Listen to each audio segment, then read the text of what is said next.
Congressman, thank you so much for joining us. Obviously a busy day, and we'll just get right into it. Obviously, you're going to have to vote on Speaker Boehner's proposal. Have you made a decision? Which way will you vote here? I plan to vote for it. This business of back and forth needs to come to a stop. And the fact is, we need to pay our bills. I wish that the bill would have cut more spending into the future, but the fact is we are making unprecedented, historic cuts to the budget. And the fact is we will have a vote on the balanced budget amendment tomorrow. Again, that hasn't happened for some 15 years. And so I think we're headed in the right direction.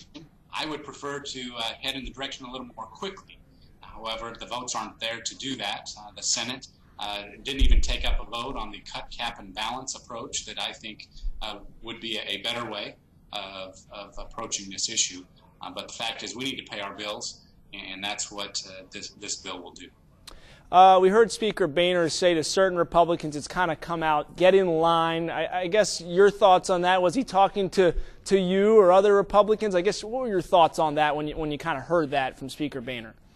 Well, you know, the Republican philosophy is centers around an independent thinking approach.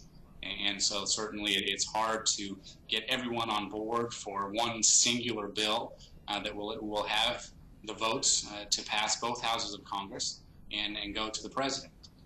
But we need to put pressure on the president. Obviously, the president does not like the Boehner plan. The president doesn't really like any cuts.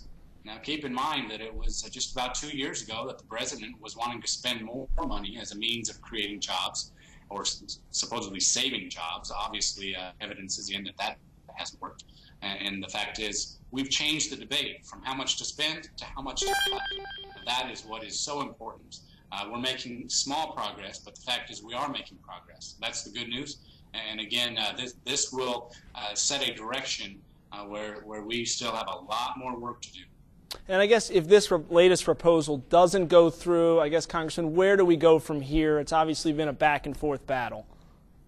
Well, we either go into default or a plan that virtually gives the president a blank check. Certainly, I don't think that that is appropriate to give the president a blank check. You know, he wanted a so-called clean increase in the debt ceiling where there would be no cuts whatsoever.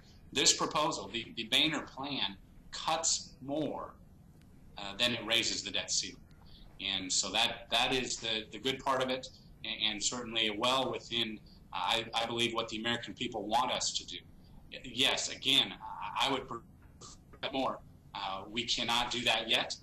That's why we'll probably have to wait until after the next election so that we can certainly do more to bring more fiscal responsibility as the American people expect us to bring.